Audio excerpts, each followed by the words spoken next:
পিঙ্কি, জানিস, মা বলে চাঁদে একটা বুড়ি আছে, সারাদিন রুটি বানায়। আরে ওইসব পুরনো গল্প। এখন চাঁদে মহাকাশযান যায়, বুড়ি নয়, নাসা। আমি কিন্তু বিশ্বাস করি। দেখ ওই দাগটা, ওইটা বুড়ির হাড়ি। ওটা হাড়ি নয়, ওটা ক্রেটার। বিজ্ঞান বলে ওগুলো গর্ত। তাও আমি ওর সঙ্গে দেখা করব। চাঁদে চাঁদে উড়ে যাবি নাকি? স্বপ্নে যাব। আজ রাতে আমি চাঁদের বুড়ির কাছে যাব।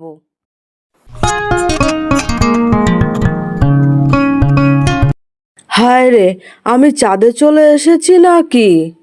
হ্যাঁ রে বাবু, আমি তো চাঁদ মামা। কি জন্য এখানে এসেছো? আমি চাঁদের বুড়িকে দেখতে চাই। বুড়িকে? সাবধান, ও কিন্তু বুদ্ধির রানী। যদি ভুল বলিস তাহলে হাড়িতে আটকে রাখবে। আমি তো ভয় পাই না, আমি রিঙ্কু। ওই যে পথ সোজা গেলে বুড়ির রান্নাঘর, ওখানে গেলে ধাঁধা পড়তে হয়। ধাঁধা? আমি তো ধাঁধার মাস্টার। কে এলো রে আমার হাড়ির দেশে? আমি রিঙ্কু, পৃথিবী থেকে এসেছি। আহা, পৃথিবীর ছেলে।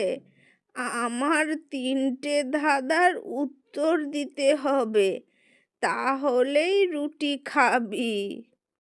ঠিক আছে বুড়িমা, বলো। প্রথম ধাঁধা, যারে দেখিস জলে, ছুঁইলে পুড়ে যায়, সে কে? সূর্য।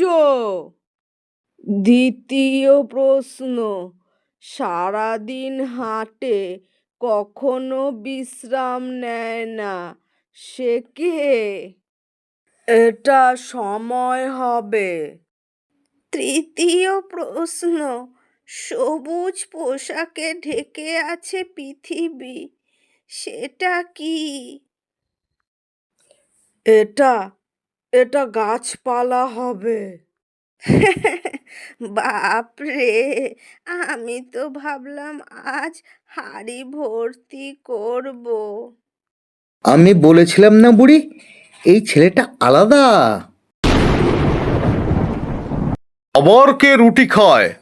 আমার আকাশে রাস্তায় ধুলো পড়ে যাচ্ছে। আরে দাদু, তুমি আবার এলে নোংরা করে? আমি ধূমকেতু, যেখানে খুশি যাব। তাহলে তো আপনি দারুণ ভ্রমণ প্রেমী। বাহ, ভ্রমণ প্রেমী! কেউ আমাকে এই নামে বলেনি। এই ছেলে খুব বুদ্ধিদীপ্ত। ঠিক আছে, আমি ধুয়ো সরিয়ে নিচ্ছি, তোমরা মনের সুখে রুটি খাও।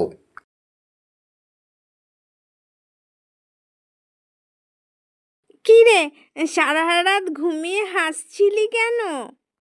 আমি চাঁদের বুড়ির সঙ্গে দেখা করেছি। সত্যি? তাহলে চাঁদের রুটি আনিসনি কেন? এনেছি, দেখ, এটাই চাঁদের রুটির টুকরো। মনে রেখো বাচ্চারা, কৌতূহল মানে শেখা। আর শেখা মানে আলোর পথে হাঁটা।